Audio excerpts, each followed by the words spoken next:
Alhamdulillahi Rabbil Alamin. Alhamdulillahilladzi ja'ala Ramadhana syahral ibadati wal iktinam. Faradallahu alaina fihi siyam wa sanna lana fihi al-qiyam. Wassalatu wassalamu ala man ba'athahu rahmatan lil alamin. Sayyidina wa habibina wa qurrati a'yunina wa maulana Muhammadin wa ala alihi wa ashabihi wa man ihtada bihadihi wa istanna bisunnatihi ila yaumil qiyam. Amma ba'd. As-shaimun was-shaimat, jemaah yang dimuliakan Allah Azza wa Jal. Alhamdulillah, kita senantiasa bersyukur pada Allah Azza wa Jalla pada kesempatan di pagi hari yang penuh keberkahan, dihadiri oleh malaikat-malaikat Allah Subhanahu wa taala, dan di bulan yang penuh kemuliaan syahr Ramadan, kita kembali diberikan oleh Allah Subhanahu wa taala taufiknya untuk bisa kita menghadiri Raudhah min Riyadil Jannah, salah satu taman surga Allah di muka bumi ini, majalisul ilmi, yang tentu kita berharap mudah-mudahan hadirnya kita di masjid ini mudah-mudahan menjadi satu indikator, menjadi satu tanda bahwa Allah Subhanahu wa taala menghendaki untuk kita semua kebaikan-kebaikan.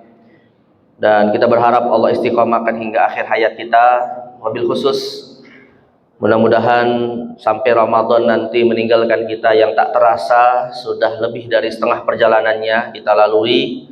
Mudah-mudahan nanti saat Ramadan meninggalkan kita, kita termasuk orang-orang yang layak mendapatkan ampunan Allah Subhanahu wa taala. Karena kita khawatir jamaah sekalian, jangan sampai tergolongkan orang-orang yang mendapatkan doa keburukan dari malaikat Jibril alaihi salam yang kemudian diamini oleh Nabi Muhammad sallallahu alaihi wasallam. Raghima anfu rajulin laqiya ramadhana tsumman salakha wa lam yughfar lahu. Celakalah seseorang yang diberikan kesempatan bertemu dengan Ramadan, tapi saat nanti Ramadan meninggalkannya, Allah tidak berkenan mengampuni dosa-dosanya. Wal a'yadu billahi min dzalik. Sekali lagi jemaah sekalian, kita berharap mudah-mudahan kita termasuk orang-orang yang berbahagia mendapatkan ampunan Allah Subhanahu wa taala. Amin ya rabbal alamin. Jemaah sekalian yang dimuliakan Allah Azza wa Jal, meskipun mungkin Ramadan sudah setengah perjalanan ya, maka hari ini kita mungkin masih akan membahas beberapa problematika terkait dengan ibadah di bulan Ramadan, khususnya ibadah puasa, yang mudah-mudahan puasa-puasa kita yang telah kita lalui sah secara syariat dan diterima pahalanya oleh Allah Subhanahu wa taala. Tapi kalau nanti saya menyampaikan sesuatu rupanya ada yang salah dengan praktek puasa kita selama ini, Pak, mudah-mudahan ada kesempatan untuk memperbaiki di sisa waktu yang ada. Yang mana hari ini kita akan membahas topik terkait dengan kondisi-kondisi yang berbeda seputar pembatal puasa. Wabil khusus ketika nanti misalnya biasanya ya tradisi masyarakat Indonesia di akhir-akhir penghujung Ramadan biasanya akan melakukan mulih siti gitu ya, atau mulih sidi.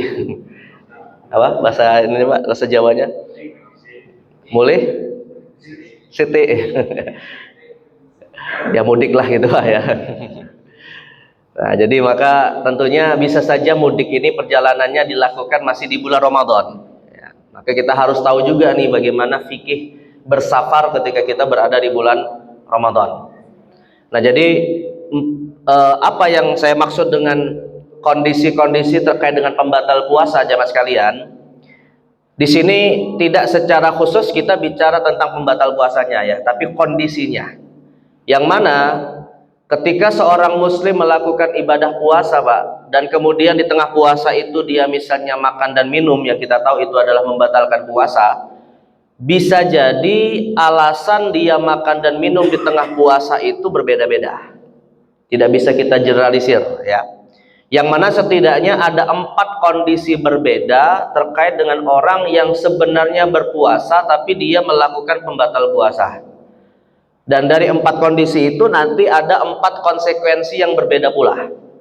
Nah, jadi ada, hafalkan nih Pak ya, 4 kondisi berbeda dengan 4 konsekuensi berbeda.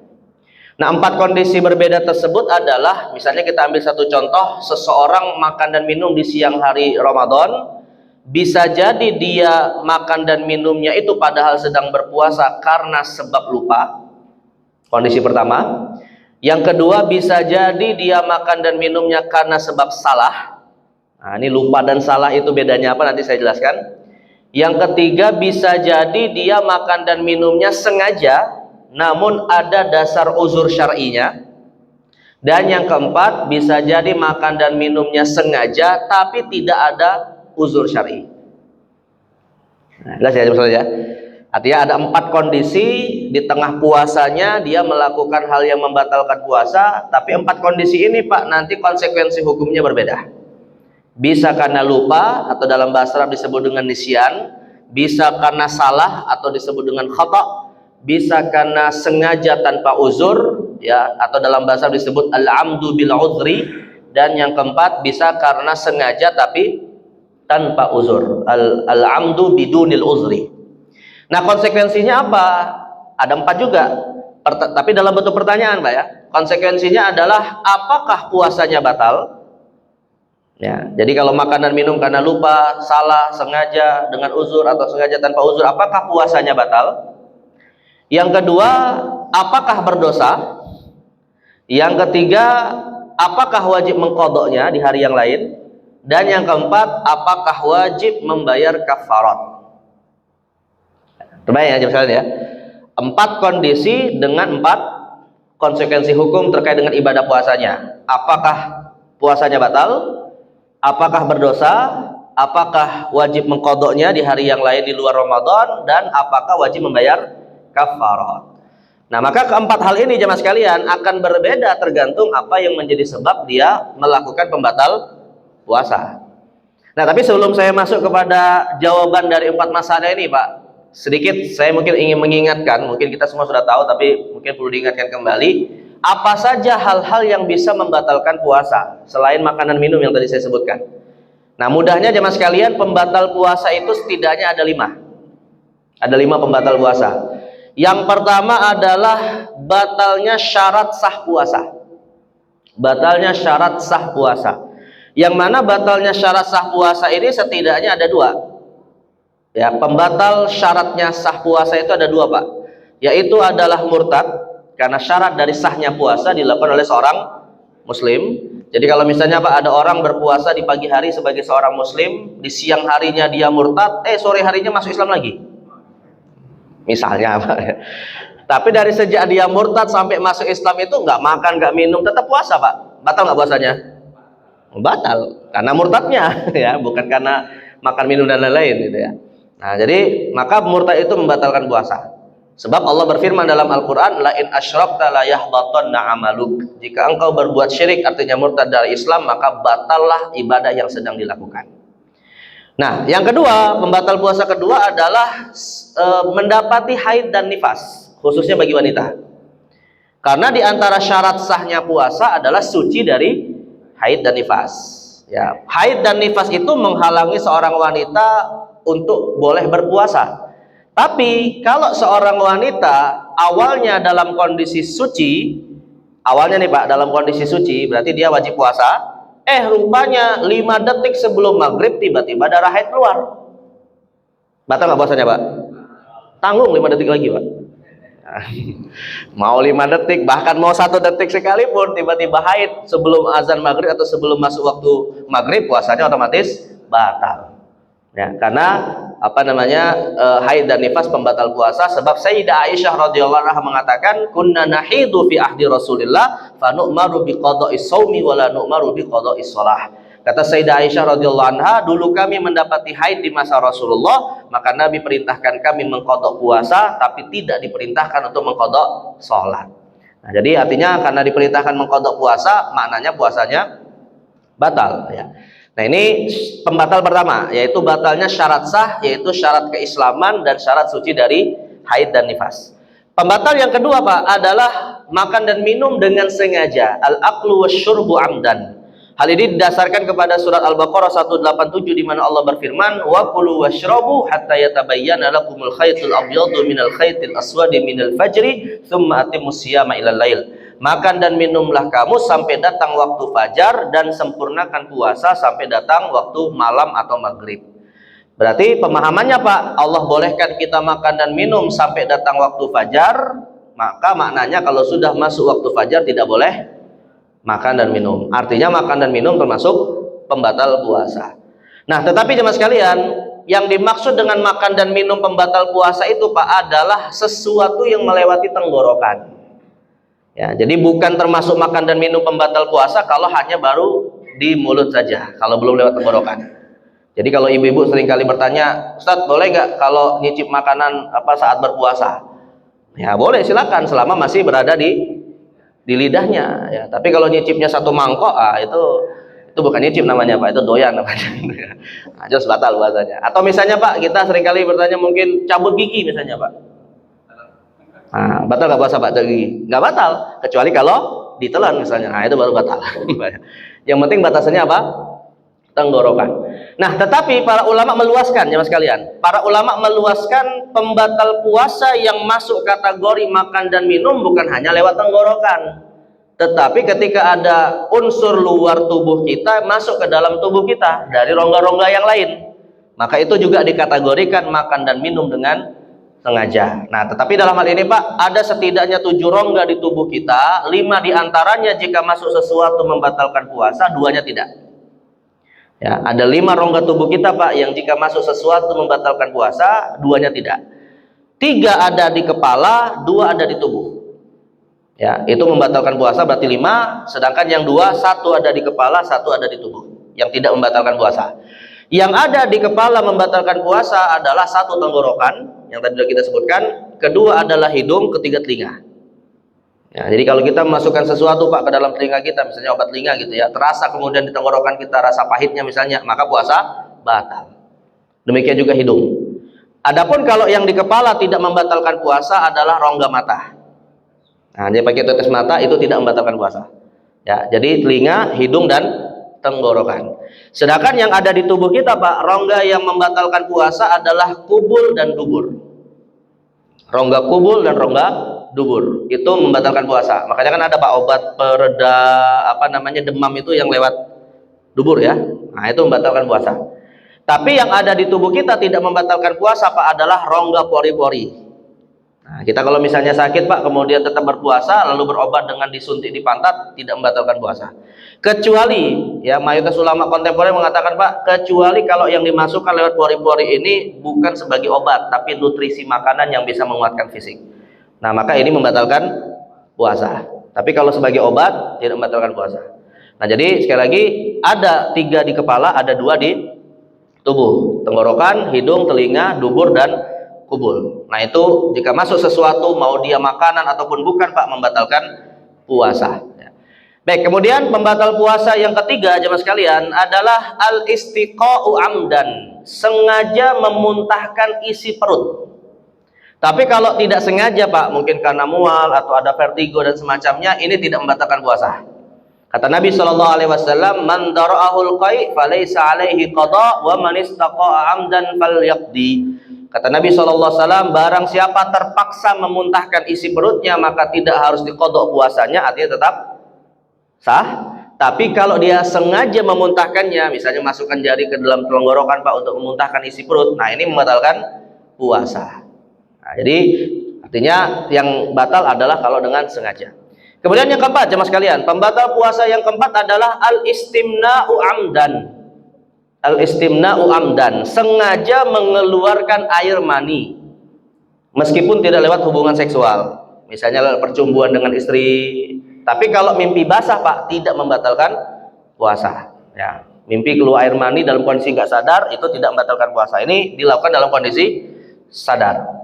Dan yang kelima jemaah sekalian, pembatal puasa yang terakhir adalah al-jima'u amdan, melakukan hubungan seksual secara sengaja dan sadar. Jadi kalau hubungan seksualnya karena sebab lupa Pak, maka tidak batal puasanya.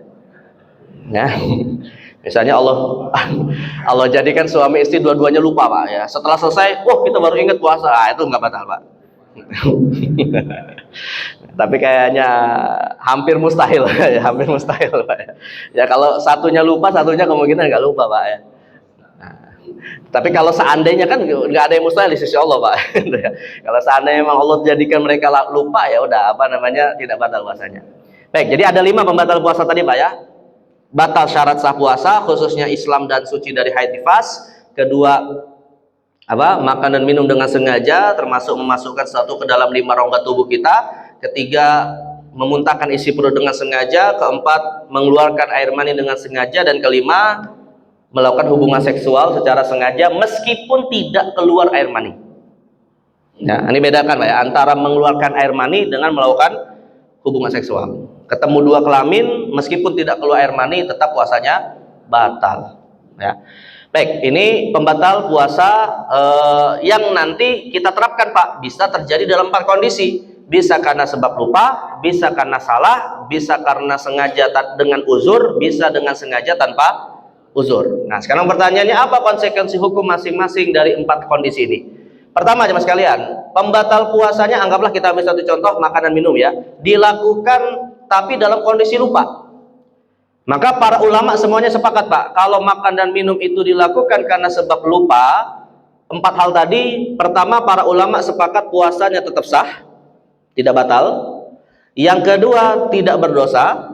Yang ketiga, tidak wajib diqodok karena puasanya tetap sah. Dan yang keempat, tentu tidak wajib membayar kafarat. Dasarnya apa? Hadis Nabi SAW, man akala nasiyan falyutimma saumahu innama at'amahallahu wa saqah.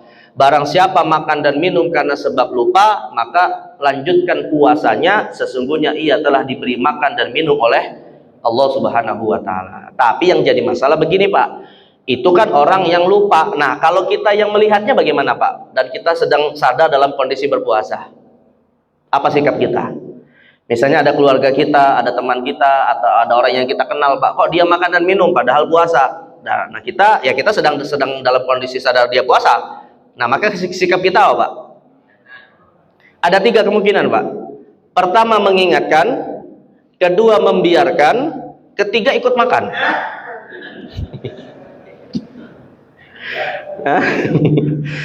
Jelas kalau ikut makan nggak boleh, Pak. Kan kita nggak lupa, Pak. Jangan pura-pura lupa juga. Nah, berarti tinggal 2 kemungkinan, Pak. Bisa membiarkan atau mengingatkan. Maka jawabannya, jemaah sekalian, tergantung sejauh mana kita kenal orang tersebut. Ya, bisa antara 2 pilihan ini, Pak. Kalau kita mengenal orang itu sebagai orang yang kita kenal soleh, ibadahnya terjaga, maka saya katakan, Pak, biarkan sampai dia selesai. Kenapa? Itu rezeki dari Allah, jangan kita halangi. Kalau kita kenal dia orang soleh, yang artinya, Pak, karena kesolehan dia yang kita kenal, kayaknya mustahil dia kemudian sengaja ingin melakukan maksiat. Ataupun kalau misalnya dia makan dan minum, bisa jadi karena ada uzur. Ya. Nah, baru nanti setelah dia selesai makan dan minum, baru kita konfirmasi. Kalau kita kenal dia soleh. Ya, jadi, dan juga jangan mempersulit dia, Pak. Di tengah dia lagi puas makan, belum minum, tenggorokan keserap, baru kita ingatin. Nah, jangan. Nah, itu malah kita mempersulit dia, gitu ya. Dan dikhawatirkan nanti kita jatuh kepada hadis Nabi SAW, man syaqqa musliman syaqqahallahu fid dunya wal akhirah. Barang siapa mempersulit saudara muslimnya, Allah persulit urusannya di dunia dan di akhirat. Nah, jadi biarkan dia mendapatkan nikmat dari Allah Subhanahu wa ta'ala.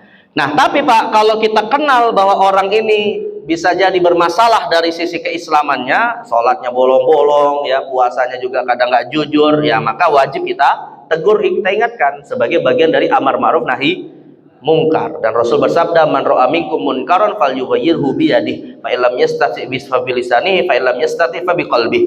Jika engkau melihat kemungkaran, dan termasuk kemungkaran adalah makan dengan sengaja di tengah puasa Ramadan, maka rubahlah dengan tanganmu atau dengan kekuasaanmu, kalau tidak bisa dengan lisanmu, kalau tidak bisa dengan hatimu, dan itu selemah-lemahnya iman. Nah, jadi sikap kita tergantung sejauh mana kita mengenal orang tersebut, ya. Baik, ini yang pertama. Yang kedua, Pak, makan dan minumnya dilakukan karena salah, bukan karena lupa. Nah, salah itu maksudnya apa? Apa bedanya dengan lupa, jemaah sekalian? Salah itu, Pak, sebenarnya kondisi yang mana seseorang sadar dia sedang puasa, bukan karena lupa. Dia sadar sedang berpuasa, Pak, tapi dia keliru dalam menetapkan waktu berbuka puasa atau berhenti dari makan sahur. Misalnya gini contohnya, Pak, Ada orang misalnya sadar dia sedang berpuasa gitu ya, karena saking capeknya atau menahan laparnya, dia kemudian misalnya setelah sholat asar tertidur. Nah, setelah dia tidur Pak, ya, lalu beberapa saat setelah dia tidur, sayup-sayup terdengar suara azan, Allahu Akbar itu Pak. Akhirnya udah langsung dia terbangun, ya, lalu kemudian langsung ke dapur untuk berbuka puasa, nggak ngelihat kiri kanan lagi, langsung makan habis gitu kan. Pas dia mau keluar rumah mau sholat maghrib Pak, buka pintu kok masih terang gitu. Rupanya ketika dia lihat keluar ada orang lagi latihan azan. Ada lomba azan di Majmu Korobin. Nah, maka dalam hal ini Pak, pertama dia hakikatnya sadar kan sedang berpuasa kan. Yang kedua, ketika makan dan minum dia meyakini bahwa dalam kondisi sudah masuk waktu berbuka puasa. Rupanya terbukti salah. Padahal belum masuk waktu berbuka puasa. Paham kasusnya Pak ya? Nah, sekarang pertanyaannya, apakah puasanya batal? Apakah berdosa? Apakah wajib diqodho? Apakah wajib kafarat? Nah, jawabannya adalah tergantung mazhabnya. Jadi dalam masalah yang kedua ini Pak, ulama kita berbeda pendapat. Mayoritas ulama dari 4 mazhab resmi, mazhab Hanafi, Maliki, Syafi'i dan Hambali mengatakan Pak, pendapat resmi mereka puasanya batal. 4 mazhab resmi mengatakan puasanya batal. Ya, tapi ada satu pendapat minoritas ulama Pak, salah satunya pendapat Syekhul Islam Ibnu Taimiyah mengatakan puasanya tidak batal. Dan mereka berbeda pendapat dalam masalah ini karena pemahaman yang berbeda terhadap hadis Nabi SAW, rufi'a an ummati al-khata'u wan nisyanu wa mastukrihu alaihi. Kata Nabi SAW, umatku tidak tercatat melakukan dosa jika kesalahan atau dosa tersebut dilakukan karena sebab lupa, salah dan terpaksa. Umatku tidak tercatat berbuat dosa, kata Nabi, jika dosa itu dilakukan karena sebab lupa, salah dan terpaksa. Nah, Ibnu Taimiyah memahami Pak, yang dimaksud bahwa kata Nabi SAW umatku tidak tercatat melakukan dosa, berarti makan karena sebab salah tadi tidak berdosa, dan karena tidak berdosa berarti puasanya tetap sah. Tapi kalau mayoritas ulama mengatakan Pak, yang diangkat oleh Allah cuma dosanya, tapi puasanya tetap batal. Paham logikanya Pak? Jadi ada dua nih, ada batal puasa, ada tidak berdosa. Tidak berdosanya Pak, semua sepakat, karena dilakukan atas dasar kesalahan, bukan atas dasar kesengajaan. Tapi apakah puasanya tetap sah? Ini beda lagi, gitu ya. Nah, maka dalam hal ini mayoritas ulama tetap mengatakan batal, sedangkan Ibnu Taimiyah mengatakan tidak batal. Tapi semua ulama sepakat Pak, dia tidak berdosa. Ya. Nah, lalu pertanyaan berikutnya, apakah wajib diqodho? Ya, kembali kepada masalah yang pertama tadi. Kalau mayoritas yang mengatakan batal berarti wajib diqodho. Sedangkan Ibnu Taimiyah yang mengatakan tidak batal berarti tidak wajib diqodho. Namun dari dua pendapat ini Pak, menurut saya yang lebih hati-hati sebaiknya mengqodho. Dan yang lebih hati-hati lagi sebelum berbuka puasa, pastikan dulu sudah masuk maghrib. Nah, itu biar tidak salah. Artinya kan kesalahan ini sebenarnya kelalaian dia gitu ya. Baik, nah adapun kafaratnya semua ulama sepakat juga tidak ada kafarat ya. Karena gini Pak, kafarat itu atas dasar dosa. Tidak ada kafarat kalau bukan karena sebab melakukan kesengajaan berbuat dosa. Ya. Sebagaimana kaidahnya begini Pak, setiap yang wajib kafarat wajib qodho, tapi tidak setiap yang wajib qodho wajib kafarat. Nah, itu perbedaan antara dua ini. Ya, kafarat itu apa nanti kita bahas. Baik, yang berapa sekarang Pak? Ketiga ya. Tadi sebab lupa, kedua salah, ketiga sebab uzur, sengaja tapi ada uzur. Sengaja nih Pak ya, sadar dalam kondisi puasa dan sadar ingin membatalkannya tapi dalam kondisi punya uzur. Maka dalam masalah ini para ulama semuanya sepakat Pak, kalau dia sengaja makan dan minum meskipun ada uzur, ulama semua sepakat puasanya batal. Yang kedua, tapi karena ada uzur tidak berdosa. Dan yang ketiga, karena puasanya batal berarti harus membayar mengqodhonya. Tapi semua ulama sepakat tidak wajib membayar kafarat. Karena bukan atas dasar dosa, tapi karena ada suatu uzur. Nah, misalnya contohnya Pak. Nah, ini yang sedikit saya ingin mengkaitkan dengan nanti kalau ada rencana mudik Pak ya. Uzur yang disebutkan dalam Al-Qur'an diantaranya adalah sakit dan musafir. Faman kana minkum maridun aw ala safarin fa iddatum min ayyamin ukhar. Barang siapa dalam kondisi sakit dan melakukan perjalanan safar, maka jika dia tidak berpuasa pada hari Ramadan itu, wajib menggantinya di hari yang lain. Nah, ini saya sedikit ingin menjelaskan, Pak. Kaidah bolehnya orang yang sakit membatalkan puasa sebagaimana musafir. Kalau orang yang sakit, Pak, boleh dia membatalkan puasa yang sedang dilakukan itu dengan satu di antara dua kondisi. Yang pertama adalah kalau seandainya puasanya itu membuat sakitnya semakin parah, atau puasanya itu, Pak, membuat kesembuhan sakitnya tertunda. Ini kaidahnya, Pak. Nanti sakitnya apa saja itu urusan lain, tapi intinya dua kaidah ini atau satu di antaranya harus berlaku. Kalau dia tetap berpuasa, dikhawatirkan sakitnya semakin parah, atau kalau dia puasa kesembuhannya tertunda. Artinya, Pak, kalau sakit itu tidak berdampak apapun terhadap puasanya, ya berarti tetap wajib berpuasa. Misalnya nih, Pak, boleh nggak dia membatalkan puasa kalau ada orang sakit hati gara-gara lamaran ditolak? Boleh nggak? Saya sakit hati banget nih, lamaran ditolak, udah batal aja puasa. Boleh nggak, Pak? Ya nggak boleh, apa urusannya? Kalau ini bukan sakit fisik, kalau ini kan sakit apa nih, Pak? Tetap wajib puasa. Tetap wajib puasa. Tapi kalau sakit hati yang dimaksud adalah liver misalnya, Pak, ya, yang dia harus mengkonsumsi obat di saat berpuasa, atau mungkin harus cuci darah dan seterusnya gitu. Pas cuci darah, Pak, di blok PIB-nya, Pak. Masih ingat kemarin, Pak, yang sempat viral di negeri kita, yang oleh pemerintah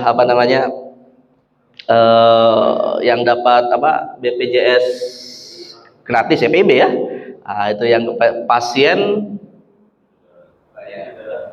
ya pokoknya itulah. Nah, maka dalam masalah ini ya dia boleh tidak berpuasa atau membatalkan puasanya ya. Tapi kalau sakit gigi, Pak, termasuk boleh nggak membatalkan puasa, Pak? Karena ada yang bilang sakit gigi lebih sakit daripada sakit hati, Pak. Ya, kalau sakit gigi sih tergantung, Pak, gitu ya. Kalau sepanjang hari dia sakit gigi terus dan nggak bisa nahan sakitnya, lalu kemudian bisa diredakan dengan minum obat, ya silakan aja batalkan puasa. Artinya kan bisa jadi, Pak, obat itu membuat dia kemudian yang reda sakitnya gitu ya. Nah, maka itu boleh dia membatalkan puasa. Tapi kalau sakit giginya cuma sekali-sekali saja, Pak, ya, dan dia bisa menahannya, ya tetap dia wajib berpuasa. Jadi boleh tidaknya membatalkan tergantung kualitas sakitnya ya. Baik, jemaah sekalian Allah SWT, ini kalau sakit. Nah, yang kedua, Pak, musafir. Musafir itu boleh tidak berpuasa Ramadan, ada dua kondisi, Pak, harus kita bedakan. Yang pertama, para ulama semuanya sepakat musafir yang boleh tidak puasa Ramadan dari sejak subuh, Pak, disyaratkan harus perjalanannya dimulai sebelum subuh. Tapi kalau perjalanannya, Pak, baru dilakukan setelah subuh, wajib tetap berpuasa. Nah, ini jangan sampai kita keliru nih, Pak. Kadang kita baru berencana melakukan perjalanan mudiknya itu misalnya di pagi hari. Ya, misalnya kita niat mau melakukan perjalanan mudik jam 8 pagi misalnya, Pak. Dari sejak pagi, Pak, sudah sarapan, sudah minum kopi. Nah, ini nggak boleh. Nggak boleh nih, Pak. Kenapa nggak boleh, Pak? Padahal ada niat ingin melakukan mudik. Ya, mudah saja, karena mudiknya belum dilakukan dan bisa saja dibatalkan, gitu kan. Tapi kalau misalnya dibatalkan nggak jadi mudik, Pak, boleh nggak dia puasa hari itu, Pak? Atau sah nggak puasa hari itu? Ya tidak sah. Kenapa tidak sah, Pak? Karena belum sempat berniat di waktu malam. Dan syarat dari sahnya puasa adalah niat di malam hari. Kata Nabi, man lam yubayyitis siyam qabla tulu'il fajri fala siyama lahu. Barang siapa tidak meniatkan puasanya di esok hari sejak malamnya, maka puasanya tidak sah. Nah, orang yang dia berniat untuk melakukan perjalanan dan belum melakukannya setelah subuh, Pak, kemungkinan dia sudah berniat tidak puasa, tiba-tiba nggak jadi, bisa nggak dia berniat puasa di pagi itu? Nggak bisa. Bisa sih niat puasa, Pak, tapi jatuhnya niat puasa sunnah, bukan puasa Ramadan. Nah, jadi kalau Bapak Ibu sekalian misalnya mau bertanya, mungkinkah seseorang ada puasa sunnah di bulan Ramadan? Nah, ini kasusnya, Pak. Ini kasusnya, yang mana dia nggak sempat berniat puasa di malam hari, ya karena ada tujuan mau melakukan perjalanan, akhirnya dia di pagi harinya tidak jadi melakukan perjalanan dan tetap berniat puasa di pagi hari, jatuhnya puasa sunnah tapi berdosa. Tapi berdosa. Kenapa berdosa? Karena dia tidak puasa Ramadan. Nah, ini kalau harus qadha ya, kalau puasanya nggak sah harus qadha Ramadannya ya. Tapi kalau misalnya begini Pak, perjalanannya dilakukan setelah subuh ya, dan sudah memulai puasa dari sejak awal subuh Pak ya. Nah, bolehkah di tengah perjalanannya dia kemudian membatalkan puasa? Jawabannya boleh Pak, tapi bukan karena alasan safar, tapi karena alasan masyaqqah atau kesulitan yang dihadapi dalam perjalanan safar itu. Artinya Pak, dia boleh membatalkan puasa atau tidak tergantung bagaimana kesulitannya saat dalam proses perjalanan. Kalau perjalanannya tidak terasa sulit, maka tetap dia wajib menjalankan puasanya. Tapi kalau perjalanannya membuat dia sulit untuk melanjutkan puasanya, Pak, boleh dia membatalkan puasa. Beda dengan yang melakukan perjalanannya dari sebelum subuh, Pak. Kalau perjalanannya dilakukan sebelum subuh, mau nanti perjalanannya nyaman ataupun sulit, boleh tidak puasa. Paham perbedaannya, Pak ya? Jadi kalau perjalanannya sebelum subuh tidak terlihat, kita tidak lihat dari sisi kesulitannya, tapi dilihat dari sisi perjalanannya itu sendiri. Tapi kalau perjalanannya setelah subuh Pak, maka boleh dia membatalkan puasa, bukan perjalanannya, tapi karena kesulitan yang dihadapi. Dan tentunya syarat yang kedua Pak, perjalanan yang membolehkan tidak puasa ini harus disyaratkan sebagaimana syarat bolehnya mengqashar sholat. Dan syarat mengqashar sholat Pak, salah satunya adalah jarak perjalanannya dari asal sampai tujuan tidak kurang dari, menurut mayoritas ulama, 89 km. Ya, jadi tetap juga harus ada 89 km. Jadi kalau Bapak Ibu sekalian, misalnya saya mau musafir nih dari Pondok Cengkeh ke Margonda, boleh nggak Pak nggak puasa Ramadan? Tapi muter dari Bogor Pak. Ya ngapain naik ke Margonda ke Bogor dulu? Ya tetap itu tidak boleh membatalkan puasa. Baik ya. Ini apa yang ketiga Pak ya. Yang keempat ya Mas sekalian, kita tutup yang keempat.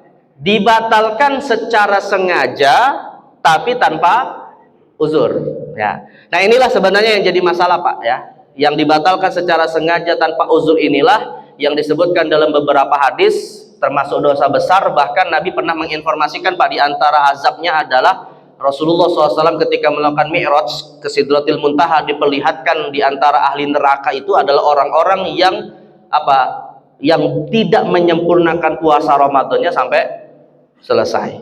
Maka Nabi diperlihatkan di antara azab mereka yang ada di dalam neraka itu sengaja membatalkan tanpa uzur. Maka ini menunjukkan, kata para ulama Pak, setiap dosa yang ada ancaman azab khususnya di akhirat ataupun ada hukumannya di dunia secara syar'i, maka itu termasuk dosa besar.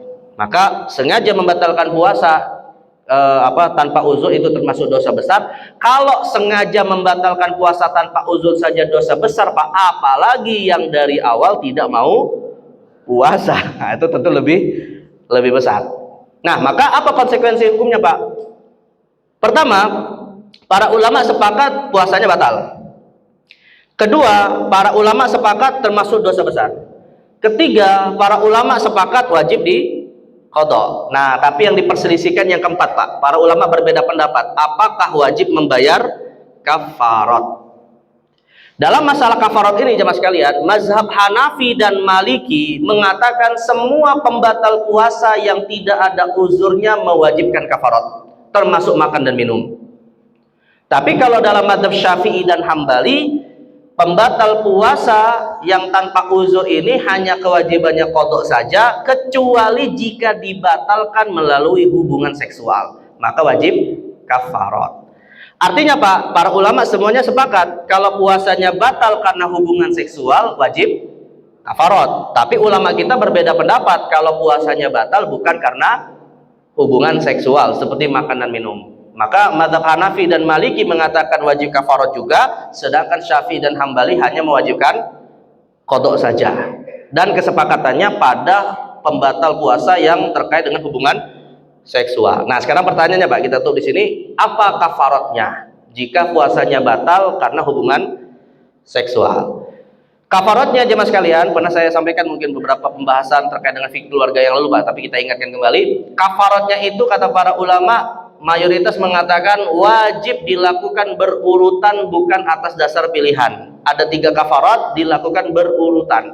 Berurutan itu maksudnya Pak, yang pertama nggak bisa baru boleh yang kedua nggak bisa baru boleh ketiga. Jadi nggak bisa ujuk-ujuk langsung ngambil yang ketiga misalnya, nggak bisa.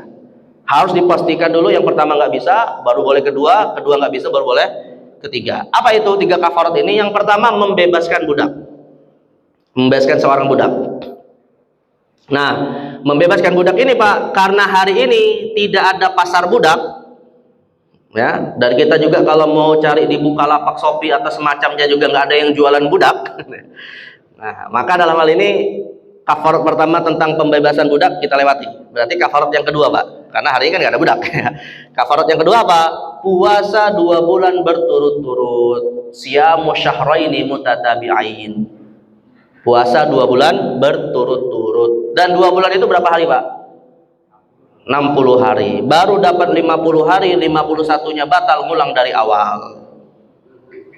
Dapat 50 hari lagi atau dapat 30 hari, 31-nya batal, ngulang lagi dari awal. Terus begitu Pak. Intinya syaratnya harus berturut-turut. Ya. Nah, ini puasa 2 bulan berturut-turut. Makanya tahan hawa nafsu Pak, masih ada malam hari ya. Nah, kalau puasa 2 bulan berturut-turut nggak bisa Pak, bagaimana cara penilaian nggak bisanya? Bukan atas pribadi kita Pak, tapi atas rekomendasi ahli, dokter. Kita datang ke dokter, Pak dokter, saya tadi baru melakukan hubungan seksual dengan istri nih, harus bayar kafarat puasa 2 bulan berturut-turut. Boleh nggak saya ngambil kafarat ketiga, nggak puasa 2 bulan berturut-turut? Dokter periksa fisik kita Pak, lalu si dokter bilang, enggak, Bapak masih mampu berpuasa. Tetap harus puasa 2 bulan berturut-turut. Tapi kalau dokternya bilang, oh ya Bapak kayaknya udah nggak mampu lagi puasa, maka baru kembali ke kafarat yang ketiga. Apa yang ketiga Pak? It'amu sittina miskina, memberi makan kepada 60 orang fakir miskin. Nah, 60 orang fakir miskin ini Pak setara dengan puasa 2 bulan berturut-turut sebenarnya ya. Karena setiap satu orang miskinnya diberi 1 fidyah. Artinya sebanyak 60 fidyah. Nah, fidyah itu apa jemaah sekalian? Fidyah itu Pak sama seperti zakat fitrah dalam bentuk makanan mentah, bisa disimpan dalam jangka panjang ya, misalnya seperti beras dan semacamnya. Dan yang ketiga Pak, nilai takarannya 1/4 zakat fitrah. Nilai takarannya sebesar 1/4 zakat fitrah ya, karena kata para ulama khususnya mazhab mayoritas kecuali Hanafi adalah fidyah itu 1 mud. Fidyah itu 1 mud Pak, sedangkan zakat fitrah itu 4 mud. Berarti fidyah itu berapa persennya zakat fitrah? Ya 1/4 ya, 25%-nya ya. Jadi 1 zakat fitrah itu disebut dengan 1 sok. Nah, 1 sok sama dengan 4 mud. 1 mud itu Pak seperti kita menakar beras dengan kedua tangan seperti ini namanya 1 mud. Pakai tangan orang dewasa Pak ya, bukan pakai tangan anak kecilnya gitu ya. Orang dewasa gitu Pak. 1, 2, 3, 4, nah itu namanya 1 sok. Ya, lalu kemudian dikonversikan ke ukuran berat ya, yang ada yang bilang 2,5 kg, ada yang bilang 2,7 kg, ada yang bilang 3 liter, ada yang bilang 3,5 liter. Ya, itu ijtihad para ulama ketika mengkonversikannya ke dalam timbangan berat. Berarti kalau fidyah itu Pak 1/4 dari zakat fitrah, ya berarti kalau misalnya zakat fitrahnya anggaplah 2,5 kg, berarti berapa liter Pak? Berapa ons? Nggak nyampe ke 1 kilo sebenarnya Pak ya, per satu orang. Tapi sebaiknya sih sempurnakan saja 1 kilo, itu lebih baik. Karena begini Pak, ibadah harta itu lebih fleksibel daripada ibadah fisik. Ya, tidak boleh kurang dari standar minimal, dianjurkan lebih dari standar minimal. Misalnya gini Pak, boleh nggak? Saya mau bayar zakat fitrah 1 ton Pak. Saya mau bayar zakat fitrah atas nama saya pribadi 1 ton, boleh nggak Pak? Ya sangat boleh. Kenapa? Karena ini ibadah harta. Beda dengan ibadah fisik Pak. Kalau ibadah fisik nggak boleh kita tambah kurangi Pak. Saya lagi semangat sholat subuh mau 10 rakaat. Bisa nggak Pak? Wah, nggak bisa. Walaupun sesemangat apapun tetap 2 rakaat. Jadi ibadah fisik itu aturan dasarnya ketat. Tapi kalau ibadah harta Pak itu aturannya bisa lebih fleksibel. Tapi tidak boleh kurang dari atau tidak sah kurang dari standar minimal. Ya. Nah, sebagaimana aturan zakat fitrah itu juga atau fidyah juga ada batasan ketentuan jenisnya ya. Tapi kalau misalnya gini Pak, ada orang mau bayar fidyah atau zakat fitrah pakai nasi padang Pak, boleh nggak? Boleh nggak? Saya mau bayar zakat fitrah pakai nasi padang gitu Pak, 10 bungkus misalnya, boleh nggak? Boleh Pak, boleh, tapi tidak sah. Boleh tapi tidak sah. Nggak bohong Pak, boleh diterima sama panitia zakat, ya makan konsumsi panitia zakat. Jatuhnya dia sebagai sedekah, tapi tidak sah sebagai zakat fitrah. Bedakan Pak ya antara boleh dengan tidak sah, atau bedakan antara tidak boleh dengan tidak sah, itu dua hal yang berbeda Pak. Ya, tapi ini dalam ibadah harta ya. Kalau dalam ibadah fisik baru kita katakan tidak boleh dan tidak sah. Misalnya gini, saya mau sholat subuh 1 rakaat Pak, boleh nggak? Ya nggak boleh, nggak sah. Nggak boleh, nggak sah. Tapi kalau dalam ibadah harta Pak, di bawah standar minimal boleh tapi tidak sah. Beda kan Pak ya? Lagi-lagi bedaan antara ibadah harta dan ibadah fisik. Kayak misalnya gini Pak, saya mau potong hewan kurban, tapi karena nggak bisa beli kambing, saya mau potong kurban pakai ayam. Boleh nggak? Ya boleh Pak, tapi tidak sah. Boleh tapi tidak sah ya. Nah, paham, bedakan ya jemaah sekalian. Tapi ya jangan dikatakan itu dianggap sah. Nanti kalau dianggap sah pada pada melakukannya ya. Nah, jadi sekali lagi memberi makan 60 orang fakir miskin. Nah, setelah itu barulah dia sudah menunaikan kafaratnya. Nah, sekarang saya ingin tutup Pak dengan kasus pernah terjadi di Eropa, pernah saya juga cerita di sini. Ada orang Pak baru memulai puasa Ramadan, tapi kemudian dia tadi jatuh ke dalam kesalahan melakukan hubungan seksual sebagai mualaf. Ya. Nah, lantas datanglah kepada mufti di sana, namanya Syekh Muhyiddin Al-Qurrahdari, dan beliau masih hidup hari ini Pak sebagai ketua Ittihad Ulama'il Muslimin, organisasi Ikatan Ulama Internasional. Ya, namanya Syekh Muhyiddin Al-Qurrahdari. Beliau dimintai fatwa, ya Syekh, ini saya melakukan hubungan seksual ketika puasa Ramadan, apa yang harus saya lakukan sebagai pembayarannya? Maka kata Syekh Al-Qurrahdari seperti yang tadi saya jelaskan Pak, karena budak nggak ada, maka kemudian puasa 2 bulan berturut-turut. Nah, karena sebab mu'alaf ini Pak dari sisi fisik masih muda, artinya kata Syekh Al-Qurrahdari, ya udah kamu bayar kafarat puasa 2 bulan, tidak boleh memberi makan 60 orang miskin. Kenapa? Karena fisiknya masih mampu untuk puasa. Tapi apa kata si mu'alaf Pak? Ya Syekh, bagaimana saya puasa 2 bulan berturut-turut, Ramadan aja batal. Dan puasa 2 bulan ini Pak harus dilakukan di luar Ramadan, nggak boleh bersama puasa Ramadan. Coba ya kan Pak, nggak usah puasa 2 bulan berturut-turut Pak, kita aja kodok puasa Ramadan aja Pak lebih sulit daripada puasa Ramadan. Coba nanti saya tanya Pak, puasa Syawal 6 hari Pak, mana yang mudah antara puasa Syawal 6 hari dengan puasa Ramadan? Tetap puasa Ramadan, karena kalau puasa Ramadan semua orang berpuasa lah. Puasa Syawal kita sendiri yang puasa Pak, yang lain lebaran makan rendang, kita puasa sendirian coba. Nah, ini kan merasa berat. Maka kata orang ini tadi, ya Syekh, bagaimana saya bisa puasa 2 bulan berturut-turut, Ramadan aja bisa batal gitu kan. Nah, maka Syekh Al-Qurrahdari Pak kemudian mengatakan balik ke kafarat pertama, membebaskan, bukan fidyah, membebaskan budak. Tapi karena budak tidak ada Pak, beliau konversikan harga budak yang nanti akan dia sedekah senilai harga tersebut. Dan nilai konversinya kata Syekh Al-Qurrahdari adalah sebesar $3.500 Amerika. Jadi pembayaran kafarat sebagai penggantian budak sedekah senilai $3.500 Amerika. Kalau $1 hari ini misalnya 15.000 Pak, bahkan bisa lebih sampai hampir 17.000 ya. Nah, anggaplah 15.000 Pak, berarti dikali 3.500 sama dengan kurang lebih sekitar 50-an juta rupiah. Kalau 15.000 dikali 3.000 saja kan sudah 45 kan? Nah, maka kurang lebih sekitar 50 juta rupiah. Nah, ini DKM Majal Muqarrabin bisa memantau yang baru-baru nikah nih Pak ya. Lumayan Pak, sedekah 50 juta.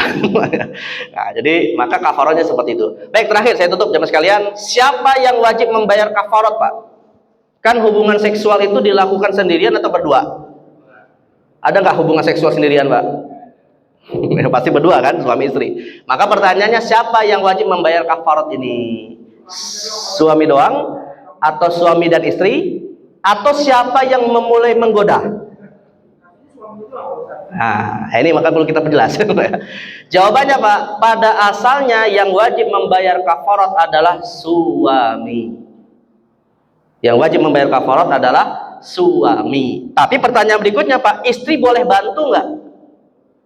Misalnya kafaratnya puasa 2 bulan berturut-turut, istrinya sebulan, suaminya sebulan. Nah, boleh nggak? Atau kalau kafaratnya memberi makan 60 orang miskin, ya, istrinya 30 orang miskin, suaminya 30 orang miskin misalnya. Boleh nggak? Hah? Betul Pak, kayak gitu. Kalau pilihan kafaratnya adalah puasa 6 bulan, maka sepenuhnya yang menunaikan suami. Tapi kalau dalam bentuk harta Pak, dalam hal ini misalnya tadi 60 orang miskin diberi fidyah, istri boleh membantu, bahkan bukan hanya istri Pak, siapa pun boleh membantu.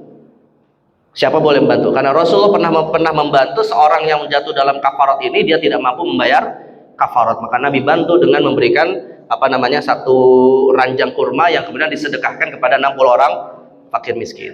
Nah, jadi artinya kaidahnya Pak, kalau pilihan kafaratnya ibadah fisik, maka sepenuhnya yang melakukan adalah siapa?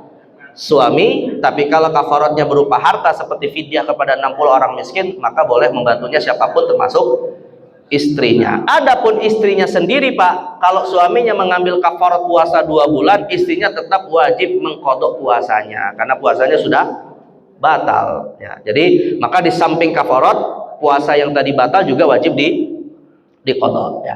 Baik, lainnya jamaah sekalian, ketentuan terkait dengan ibadah puasa kita ya. Mudah-mudahan pada puasanya sah semua, nggak ada yang bermasalah ya dari 4 kondisi ini tadi ya. Nanti silakan dievaluasi yang sudah lalu-lalu, mudah-mudahan tidak ada masalah, dan apa yang akan datang nanti insya Allah mudah-mudahan lebih baik lagi sampai akhir Ramadan nanti, amin ya robbal alamin. Baik, ini mungkin yang bisa saya sampaikan ya mas kalian, kayaknya sudah masuk waktu syuruk. Masih ada 4 menit, mungkin ada yang mau bertanya, silakan. Tuh 2, 3, 4, coba dulu nih. Yang kanan dulu Pak ya, yang kanan dulu, kanan ke kiri Pak. Silakan Pak. Pertanyaannya, bagaimana puasa Ramadan ini pada saat perang sekarang ini, bulan Ramadan. Maka di situ juga ada sok dan masako, tadi ada kesulitan perang itu bisa mungkin bertahun-tahun gitu kan. Ya.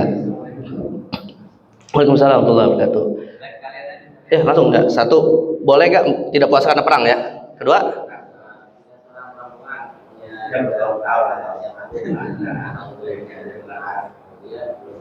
di kota ketemu Ramadan.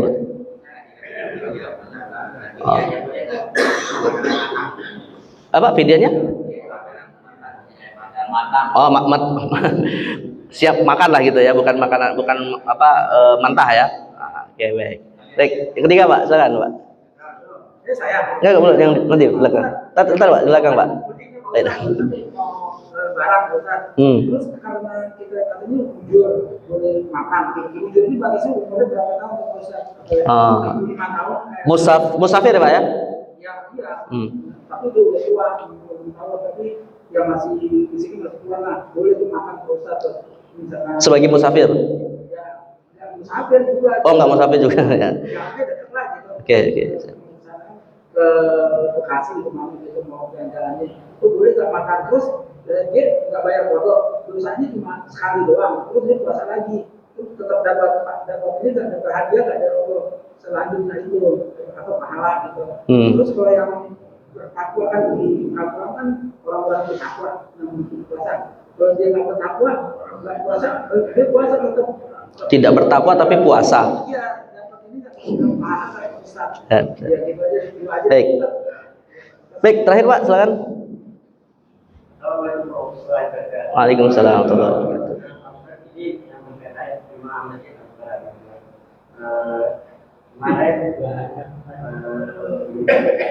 Apa?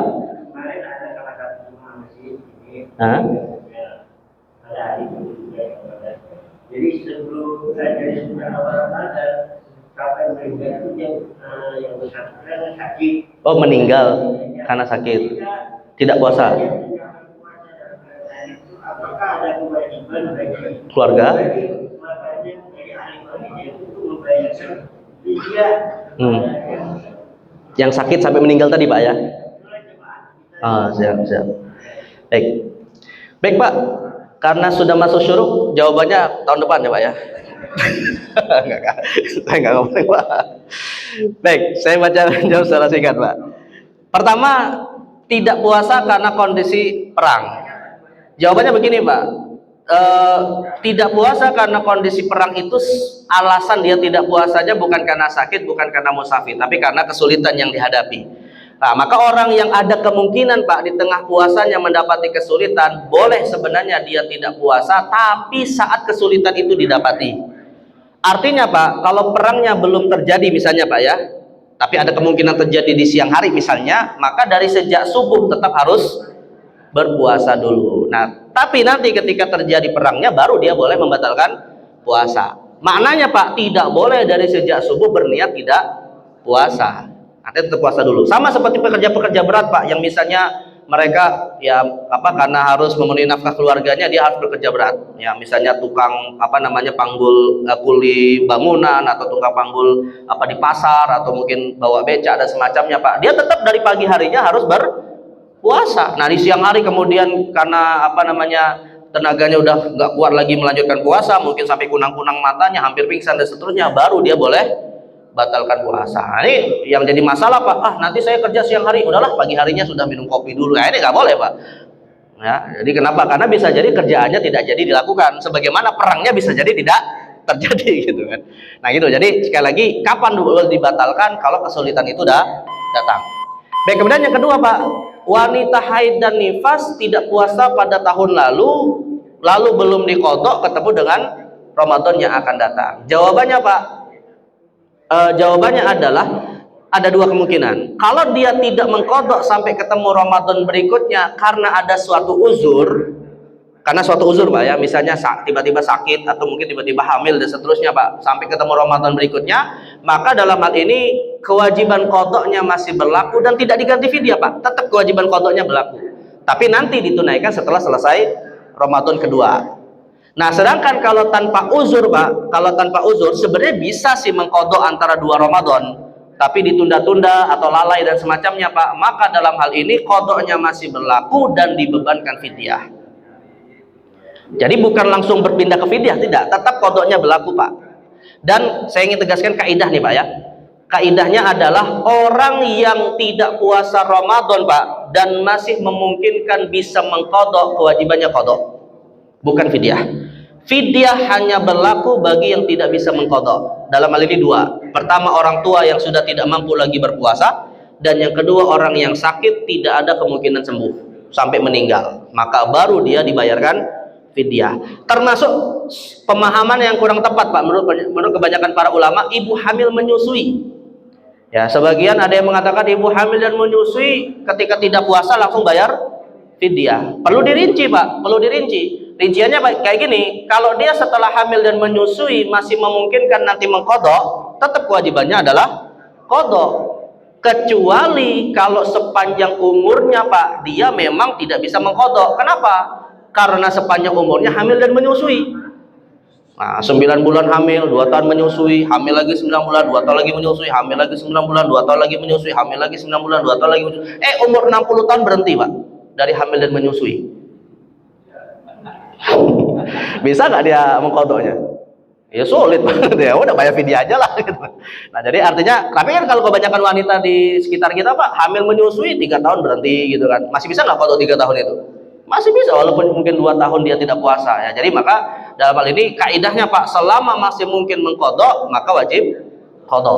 Ya, fidyah baru berlaku kalau tidak mampu, atau Pak, fidyah baru berlaku kalau punya kewajiban qadha belum tertunaikan, keburu wafat. Nah, baru keluarga bisa membayar fidyahnya. Nah, itu. Jadi itu kaidahnya. Terjawab ya yang kedua ya. Kemudian yang ketiga Pak, kalau untuk orang tua yang boleh tidak puasa Ramadan dan dia melakukan perjalanan, artinya gini, bedakan ya Mas kalian. Perjalanan itu satu keringanan tersendiri, orang tua itu satu keringanan tersendiri. Tapi kalau dua-duanya berlaku Pak, dia orang tua yang juga melakukan perjalanan gitu ya. Ya, berarti dia dua keringanan ada pada dirinya. Maka dalam hal ini kalau perjalanannya murni Pak, tidak melihat umur. Perjalanan tidak melihat umur, intinya kalau perjalanan itu dilakukan sebelum subuh dan jarak perjalanannya minimal 89 km, berapapun umurnya boleh tidak puasa. Tapi kalau untuk orang tua Pak, orang tua itu tidak ada batasan umur, dia boleh tidak puasa. Tapi kaidahnya adalah mampukah dia tetap berpuasa, bukan masalah umur. Malah saya sering mendapati Pak, ada orang tua itu bisa puasa Daud daripada yang muda Pak. Ya. Kenapa? Karena mungkin nafsu makannya udah nggak kuat lagi. Nah, jadi maka dalam hal ini orang tua itu bisa jadi malah lebih kuat puasanya daripada yang masih muda. Tapi kalau memang dia sudah tidak kuat berpuasa Pak, maka ya tinggal menunggu ajal saja kan sebenarnya gitu Pak ya. Maka dalam hal ini dia langsung bisa membayar fidyah. Nah, namun dalam hal ini jemaah sekalian, orang tua yang wajib dibayarkan fidyah itu Pak adalah yang akalnya masih waras. Nah, kalau sudah pikun Pak, ya, makanya ada yang nanya, Pak Ustadz, kalau ada orang pikun dia makan, wajib nggak dibayarkan fidyahnya? Ya nggak wajib Pak, karena dia sudah pikun gitu Pak. Nah, jadi maka dalam hal ini orang yang pikun walaupun masih hidup tidak wajib puasa, tidak wajib dibayarkan fidyah. Tidak wajib puasa, tidak wajib dibayarkan fidyah. Ya, baik. Kemudian yang terakhir Pak, nah ini mirip seperti kasus yang ketiga, ada orang yang meninggal tapi sebelumnya sempat sakit di bulan Ramadan, tapi rupanya sakitnya membuat dia meninggal. Nah, sebenarnya Pak bisa jadi ketika sakit itu ada potensi sembuh. Berarti kan kalau ada potensi sembuh Pak, seandainya sembuh nanti setelah Ramadan dia apa? Fidyah atau qadha? Qadha kan mestinya ya. Tapi qadarullah rupanya sakitnya mungkin semakin parah dan mengakibatkan meninggal. Nah, maka dalam masalah ini Pak, para ulama menetapkan ada dua pilihan bagi keluarganya dan hukumnya adalah sunnah, tidak wajib. Hukumnya adalah sunnah Pak, kecuali kalau yang meninggal ini tadi berwasiat. Kalau yang meninggal ini Pak, sebelum meninggal dia berwasiat kepada keluarganya, wahai keluargaku, nanti kalau aku meninggal belum sempat aku masih punya hutang puasa Ramadan, tolong bayarkan fidyah dari harta waris yang aku tinggalkan. Maka dalam masalah ini keluarganya wajib menyelesaikan hal tersebut dari harta almarhum, bukan dari harta keluarga Pak ya. Kalau ada wasiat. Tapi kalau tidak ada wasiat dari almarhum Pak, maka keluarga dalam hal ini hukumnya anjuran saja untuk membayarkan. Nah, cara pembayarannya ada dua Pak, bisa dibayarkan lewat fidyah atau bisa juga dibayarkan lewat puasa qadha oleh keluarganya. Kata Nabi SAW, man mata wa alaihi siyam shoma anhu waliyuh. Barang siapa meninggal punya hutang puasa, maka bisa dibayarkan oleh keluarganya. Dan siapa yang membayar Pak? Siapapun boleh, bahkan boleh di-share. Kalau misalnya nih puasanya yang dia tidak lakukan selama Ramadan karena sakit ada 20 hari, kemudian yang ke-21 dia meninggal, maka 20 hari ini Pak boleh dilakukan oleh keluarganya. Misalnya kebetulan dia punya anak 20 orang anak Pak misalnya. Nah, maka 20 orang anak ini masing-masing puasa berapa hari? Satu hari. Atau misalnya dia punya 4 istri 15 anak misalnya. Punya 4 istri 16 anak misalnya Pak. Udah satu-satu sehari itu bisa di-share. Nah, gitu. Jadi tidak mesti dilakukan oleh siapa? Satu orang. Nah, makanya Pak banyak anak lah Pak, biar nanti banyak yang mengqadha puasanya.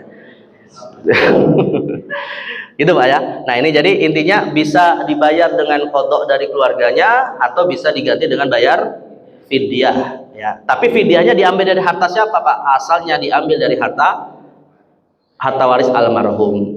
Nah, itu karena ini kewajiban almarhum kepada Allah Subhanahu wa taala ya. Ya begitu Pak ya.